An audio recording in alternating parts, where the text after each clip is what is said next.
Hello everyone, Robisnow taking a look at a Liftoff track by Cris Crisss. He did put a comment on one of my videos saying that he reckons I might like this track and I should give it a go, so here I am. It's been a while because I've not been online. And also, when I first saw that this track was on -2, the environment, I was like, hell no, I hate this. Like, I really don't like this environment. Like, my computer basically dies every time I try to run it. And that's because I have the game set to run on the beautiful settings, as it were. That's actually what they're called. And I have to switch it all the way down to fastest to get a steady frame rate in here because it's just so choppy otherwise. I don't know if that's just my computer or I've no idea, but like my computer does not like it. But there you go. But yeah, I like this course because for me, I know he's called it easy, Chris has called it easy, but I really struggle with the -2 environment just because you've got this really tight like environment space. You can't go too high, you can't pop the throttle to save you from anything. Like you have to just be very careful the whole time, and like these sorts of levels really like show you who the good fast pilots are because they can maintain really level flight and fast and corner well without changing height too much.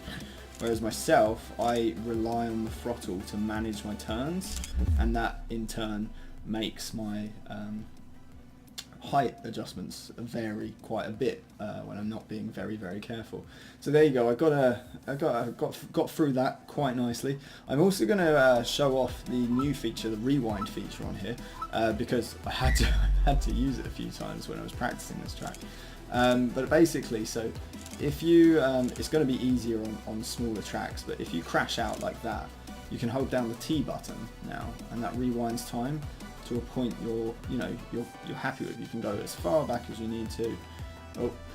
The only issue I would say is with it being on the keyboard, you have to make sure you're going to be able to get back to your stick inputs fairly quickly. So the first thing I would do is assign the rewind time button to a switch on your radio. But yeah. Other than that, I think that's a really cool feature. You'll also notice the time is currently 39 seconds or 40 seconds. If I rewind time, it's still going up. And that's because the guys wanted, they didn't want to make the feature unfair, so that you couldn't rewind time and start off from the same point that you were at. The clock keeps counting up until you finish, and that's the point of it.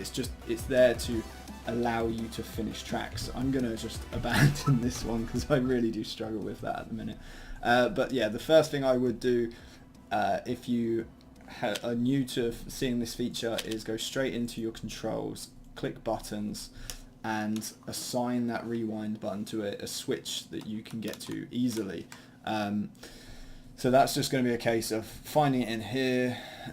You'll notice all of my buttons are on none, which is odd because they should be. I think it's just where I've had this unplugged for so long. But you've got so reset and rewind R and T by default.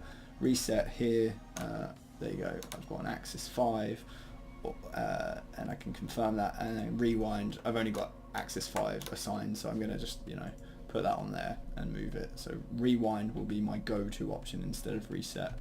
But yeah, I think that's a really cool feature and I like it. It'll get more people finishing matches, especially in the Liftoff Pro League, and it just means their time will be longer because it will take you longer to finish because you're rewinding and losing that time basically. But yeah, I think that's a really cool feature. Ignore the hat, I'm freezing cold in here, like winter has set in and my heating's terrible. Thanks to Cris Crisss for asking me to review that track. Sorry it took so long. I've not been here and I've been so busy, super busy. I really like the track. It is easy in terms of complexity. There isn't too much, but that height limit, because it's on -2, I really struggle with. So I'm going to be using that track to practice, or that environment just to practice and get better with my throttle control through turns and stuff, because I think that's definitely what it's going to be for me. So yeah, thank you Cris Crisss for that. As always, there's a link in the description below. Thank you for watching. and I'll see you next time. Take it easy.